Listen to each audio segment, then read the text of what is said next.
Build wall! Not often have I played a multiplayer mode that mixes two different game genres as well as Mount&Blade Bannerlord's Captain Mode does. Here, you will get all the action that you're used to from the Mount&Blade series, while at the same time you'll be feeling like a true commander overlooking the battlefield.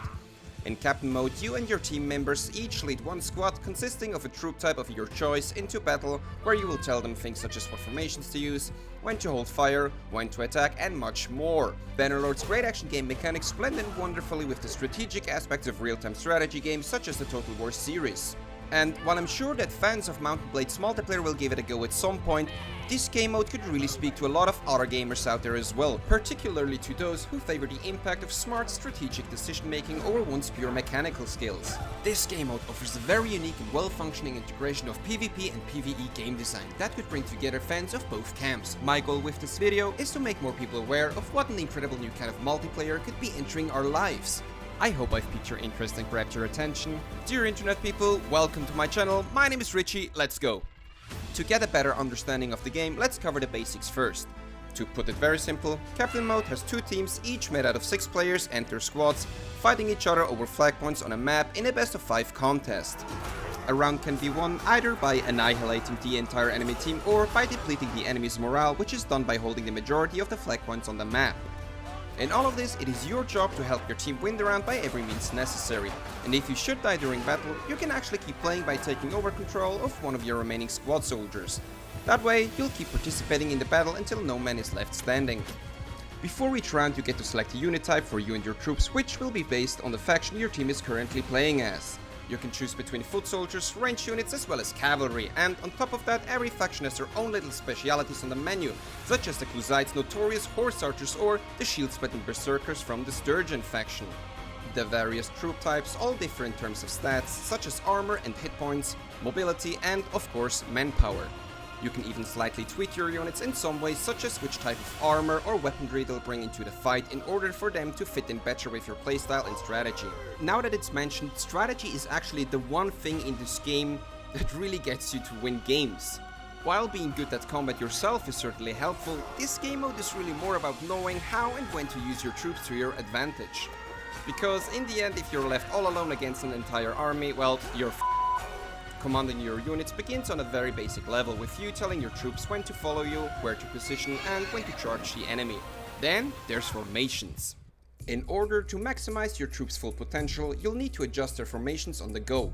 Your archers, for example, will be most effective if they are in a wide line, so everyone gets a clear shot at the enemy. Let's say you're exposed to archers yourself. What you can do is to tell your troops to form a shield wall in order to protect them from the incoming hail of arrows. But this is only where the strategic depth of Captain Mode begins. How you want to engage in a fight is up to you. Do you want to lead the attack on the enemy, or would you rather support your teammates by protecting them or even by flanking the enemy? Or will you do something else entirely? The choice is yours. Whatever you do, you should always try to keep in mind that a lot in this game is about risk and reward. The tide of the battle can shift very fast, and for decision making or just being unlucky can have dire consequences. And that's still not all when it comes to strategy. There are even more things to consider, such as the occasional mind game between you and your opponent, friendly fire, how and when to use certain ammunition, what units to pick based on the map you're playing on, and much more. But I feel it's important to point out just how essential it is to focus primarily on your units rather than yourself, because ultimately they run the show. And as I mentioned earlier, their huge impact on the game, given you command them well, could exactly be the reason why this game mode could speak to a lot of real-time strategy players out there. However, that doesn't mean that being skillful at the combat isn't helpful. Your own actions can in fact be very beneficial to your squad if you play around your units in a meaningful way. You could, for example, focus on, let's call it, disabling enemy horses, leaving the stranded enemy very vulnerable in the dust. Or you could even help your entire team by capturing an unprotected flag even if your squad remains in a fight. You get the idea. Now, as with most multiplayer game modes, you will probably have a more enjoyable experience when playing with friends or at least people you can talk to. While you certainly can play the game alone with randoms and barely any communication, I'll say that it will not take much for your team to get punished if even 1 or 2 players don't know what they're doing. I have been in several games already where players got frustrated and left the game early because of that. Luckily, the game handles this in a fairly good way. Whenever someone of your team leaves the match early, everyone else gets more troops to lead into battle. That way, you will still have a fair chance to win the match.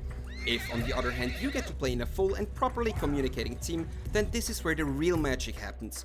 Not only does it look incredibly epic when you charge into the battle alongside your friends, it's the added layer of strategy that opens up once your team starts to act as one small coordinated army. Now, obviously all of this wouldn't work or be of any fun if the AI would not perform well enough. After all, the AI-controlled units make up the vast majority of the entire battle. And while there probably still are imbalances and ways to take advantage of the AI, it overall really does a solid job so far. Let's take a closer look. While the AI usually behaves realistic and predictably enough to allow for smart strategic decision making on your end, there are always things outside of your control which create a certain degree of unpredictability and randomness in the outcome. To give an example, a well-timed flanking maneuver will be effective most of the time, sure, but you never know just how many of your troops will make it out alive and how many enemies your squad actually manages to take out.